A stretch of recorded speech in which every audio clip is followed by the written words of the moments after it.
Hey friends, I'm Ian Khan, the Futurist here at the Milken Institute Global Conference with David Nussbaum, founder of Proto, right? Yeah. Incredible technology. I spoke with Howie Mandel earlier, live in person, but he wasn't here. He was thousands of miles away. Tell us about your company, David. Proto is the world's first teleportation company. It was founded in 2018 in my living room because my background is in broadcasting, media, and communications and journalism. I wanted to be you when I grew up. However, I thought, what if there was a better way? What if instead of talking into a microphone and hearing your voice come out of a speaker, or what if instead of looking at a TV camera and seeing your face on a screen, what if I could broadcast Ian? What if I could beam you somewhere, make it look like you're there with the ability to interact with your global audience? Because when two or more people share the same space at the same time, as we know, the connections are stronger, the engagement, the interaction, everything is just much more real, more emotional, more physical. So Proto was born with the passion, with the goal to advance communications. Yeah, I love it. And you know, the thing with Proto is that it's very different from what you would envision. Like, it's very real, it's very life-size, Yes. right? There's no miniature tiny. There's many nice things about it that I really, really love. What has been your growth in terms of product until now? Where are you as a product? So we've really evolved quite a bit over the last few years. What started out as this holoportation, hologram in a box company has really turned into the world's first spatial compute platform that doesn't require a headset or a download. People oftentimes describe us as VR without the headset, R. It's just real. And it's a communal experience so that when people walk into a room and they see it, it's engaging right from the very beginning. Where are we right now? We're at a place that is essentially an open app ecosystem. We have our own platform and our own operating system. So much like Roku or Apple, we have the foundation laid so that anybody who could build an app or a website can customize or even bespoke any experience so that it makes sense to them. So doctors have been creating healthcare apps, and teachers are creating educational apps, and guys like Howie Mandel, well, they're creating comedy and entertainment apps. And so now on our platform we have hundreds and hundreds and hundreds of apps, all doing different things, creating more realistic, the feeling of true presence experiences for people no matter what category your business is in. Yeah, and so the way I see it, it will have an impact on how knowledge transfer is done. Yeah. Whether it's upskilling in a company, it's learning in a university, in a school. Like, there's so many educational things that happen on a daily basis. This could be really interesting, where you're not looking at, through a webcam, but you have a person right in front of you who can teach you and instruct you. What are some of the use cases that you guys are working on, which are exciting coming up? Well, outside of the Mike Milken, the world of Mike Milken, which is to me the most exciting place we've ever been, you just talked about education. I've got 3 children under 10 years old. Almost nothing more important than education. Imagine a teacher, one of the best teachers in the world,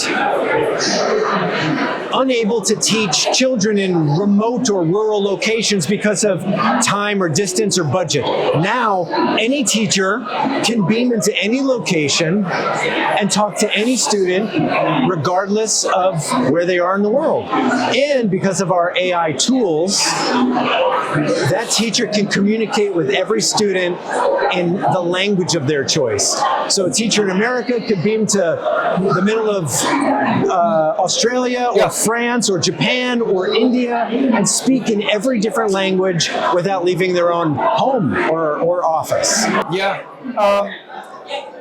So I've encountered your device at many other trade shows and conferences. I think it was at NVIDIA GTC. It was at the HP booth. So lots of interactivity. Yeah. How do you see this? How do you see the adoption curve over the next, few years? You're also at an airport, right, where Howie is dropping in and talking to people. Very fun. Lots of fun. Howie beams in. It doesn't matter what the use case. Howie Mandel will figure out a way to beam into it. I love it, and it's so much universal. It's so much his personality to do that. He's the best. Well, what are you envisioning the next 5 to 10 years being in the world of communications and breaking down barriers? Into the home. I think this is a consumer product just waiting to happen. What started out as an expensive-ish display, whenever you get something brand new, whenever you're the first to do something, it's going to be big, it's going to be heavy, it's going to be expensive. But over the last few years, it's gotten lighter and thinner and cheaper and more powerful. I'd say the next 2 to 3 years, it'll be very, I think we'll be very close to a consumer product. Sub $1,000 in everybody's home, either a second screen or a first screen experience. I think it's hologram Alexa meets hologram entertainment. I think it's your hub of all things smart home and AI. So it would be a multi-purpose device. It's your calendar. So you're combining many things into one in the future. Possibly it could happen. Yeah. Well, it's just like your iPhone or just like your computer. It was created with a very specific use case in mind. Maybe the computer was for businesses, or maybe the phone was for a specific reason. But as we continue to evolve, the thing that you bought your iPhone for may not be the thing that you use it for. Yeah. Many people bought their phones to make phone calls. And then as they start to learn about all of the upgrades and abilities and features that it has, like, I could text my friends with it. I can go on the internet. I could check my stocks. I could go on social media. The last thing that a lot of people use their phones for is to actually make a phone call. And that's what Proto also has been seeing. The adoption of why somebody rents it or buys it or leases it and what they're using it for now sometimes is completely different. People are like, wow, I didn't realize it did this and also that, because our software does advance every 6 weeks.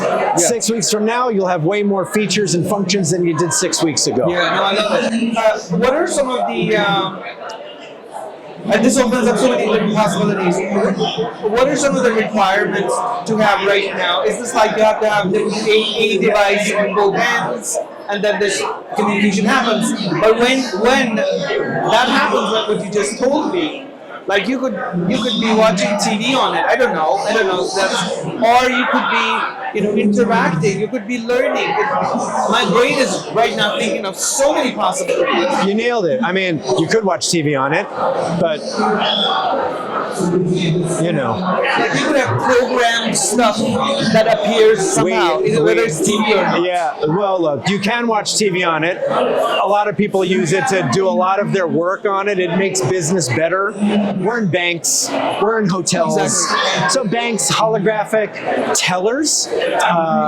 In some cases, you can combine other hardware. So you can have an ATM machine and a Proto, and the APIs can talk to each other so that you can be walked through step by step by a holographic greeter or teller or concierge. Yeah. Same thing in a hotel. Same thing in a hospital for check-ins, because we are HIPAA compliant now. Doctors and patients are having, really for the first time ever, in-person consultations, even some remote diagnosing and treatments. But what do you need on both ends? All you need is an iPhone, an iPad, or any 4K camera, and you're basically having a bit of a zoom. There's really not much more than I need than that camera right there, and I capture myself, and I could beam into any device. And we're working on something right now that I'd get killed. My chief product officer would kill me if I revealed it too soon, but we're working on something right now that doesn't even require a camera. It's insane. Every day I go on TiVo or TiVo. I'm aging myself. I'm going on the DVR and I go, okay, I'm going to watch Star Trek. I'm going to watch Star Wars. I'm going to watch Black Mirror. I'm going to get all of my ideas from science fiction, and I'm going to put them them into something in the real world that actually works, that works for people. And that's what Proto is. Love it. I love it. David, you're innovating literally like in a very incredible way. I'm so happy I met you and we bumped into each other. I love your product. It's a very slick, nice, beautiful product, and I think it will really transform the communications of the future and how we interact with people from different places in the world. Thank you for doing such meaningful work that changes the future of humanity in many ways. I'm going to put that on my website. Wow, thank you so much.